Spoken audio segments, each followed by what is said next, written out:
Hey guys, how's it going? It's been a little while. A lot of this takes time. It's a game of patience, I would say. And I just wanted to bring you down to see kind of some growth that's occurred in our little indoor seed operation we have here. So come on and take a little look. Just recently, some of these got really big, and I think everything's kind of getting to the point where we can go ahead and put it in the ground outside. So just a few things to point out that, here's my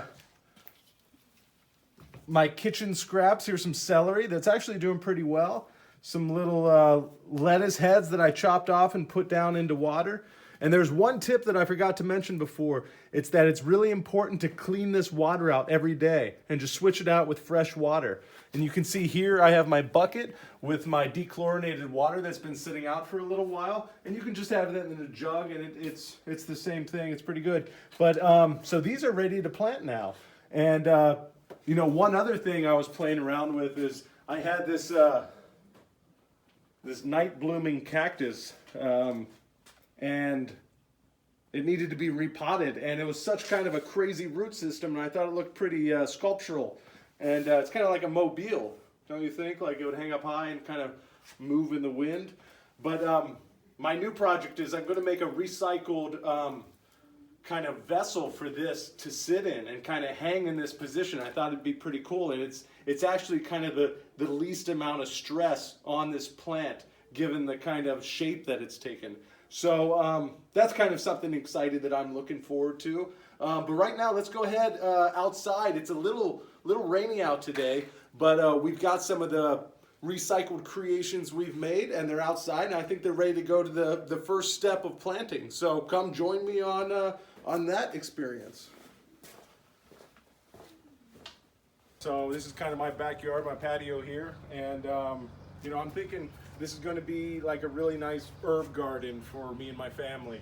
So I thought it'd be nice to have it right next to my grill. And I've got a pretty traditional fence, and I thought it'd be nice if I could just put it right there next to the grill, and I can just grab, what I needed and go for it when it's time. So I've kind of been working with the bottles that I'm acquiring, some milk jugs, some orange juice bottles, and some vinegar containers.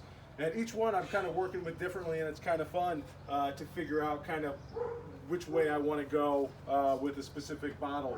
Even, if you check out, I wanted to make this simple, so there's actually no screws required in any of this construction.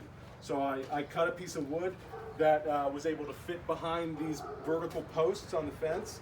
And come in close, because I want to show you, how these actually slip on. It's really simple. But I just kind of cut this to, I think it was like 1 3/4 inches, and it fit in. And it's nice and snug, so it'll take the pressure once we plant in it pretty well. And the secret to these was that this little circle that I cut out, I placed them down inside, and those will become our little strainers that will block our dirt from falling out and allow it to kind of reduce its moisture as it drains. So look, this just kind of fits in. Just like that. It's real easy. So let's go ahead and talk about what plants that I'm going to put in here. And like I said, each bottle is a little different. And these vinegar jugs, they were really strong handles. So I wanted to really use them and kind of let the weight and gravity kind of work together on that. And you can see I've got holes drilled in the bottom here. And that piece of circle that I used for a strainer for the other one, I actually put it up top in the nozzle to try to collect a little bit more rainwater. I thought it was cool, and it was kind of a cool little design that kind of created this nice shape there. So just a little excitement. So you've got beautiful things surrounding you in your own area. And even these handles, I just bent those out of some material I had laying around. Nothing special, just put them in a clamp, hit them with a hammer. And even my little soil scoop there. It's an old bottle I just cut up, and it works really nicely to fill those containers. So I'm just kind of having fun with it and figuring out, how to use the material to you know, its best capabilities. And let's go ahead and talk about the seeds that we're putting in these guys and the little sprouts we have ready. Ready? Go. All right, so I've gotten a little work out of the way, and you know, I've got spinach, arugula, and cilantro here, and those kind of on the back of the packet asked to be about 6 inches away. So I kind of snuck them in there and planted them on the sides of the interior of each container. And so I got 2 in each of those. And then I got some nasturtium here, which is actually an edible flower. And it's kind of a beautiful bright color. So I thought that'd be cool to kind of have, as I walk out of my gate each day, a nice little flash of color to see. You know, that's part of the fun of designing your own vertical garden, is kind of understanding what the plant's unique characteristics are and kind of emphasizing them how you see fit. And so for these nasturtiums, you know, these actually are asking to be planted directly with the seed. So I'm going to put 2 in there just in case one of them doesn't take. It's just kind of a safe fail. And I'm going to cover them up. Those are about 2 inches down. And then same with the parsley. I'm going to do that as well. Just 1 hole in the middle, but I'm going to put 2 seeds in there to give them a chance. And these are tiny seeds. That's part of the really interesting thing about understanding planting, is all the different seeds. They're all so incredibly different. And it's really fascinating to begin to understand that, or take note of it. So I have these all labeled. You know, that's a real key to understanding your whole garden and kind of teaching other people about it as well.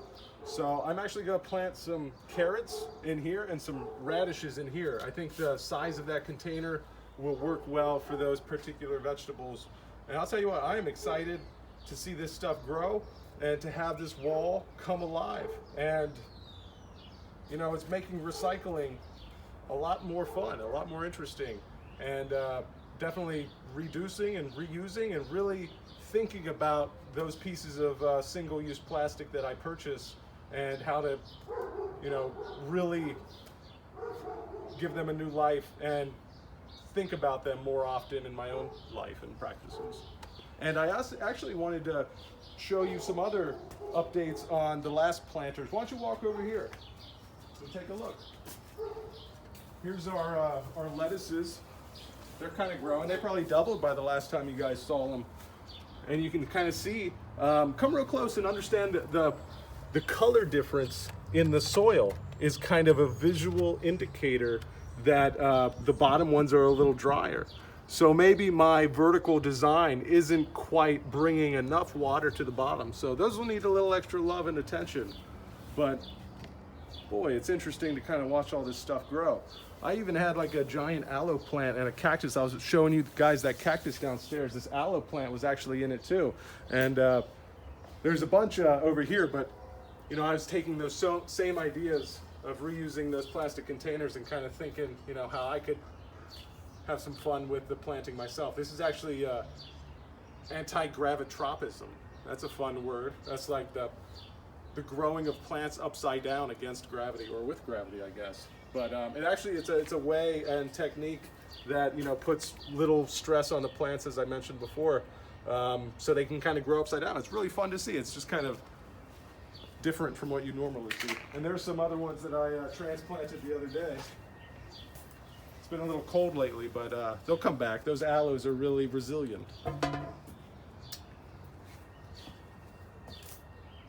Good. The radish is going in. These ones, they want to be planted a 1/4 inch deep and about 1 to 2 inches apart. That means we can put a couple more in here than we were putting in the other ones. So check out these seeds. Super tiny. So I'm actually just kind of going to put a couple rows of like 3 or 4, and then I'm just going to press them down with my finger, and that'll kind of be a 1/4 inch, and I can throw a little extra soil on top. It's hard to get my hand back in there. I'm thinking I need some tweezers maybe. That'd be nice. But I think they'll be just fine. Radishes, that's exciting. I wonder if you'll be able to see them through the container when they're growing.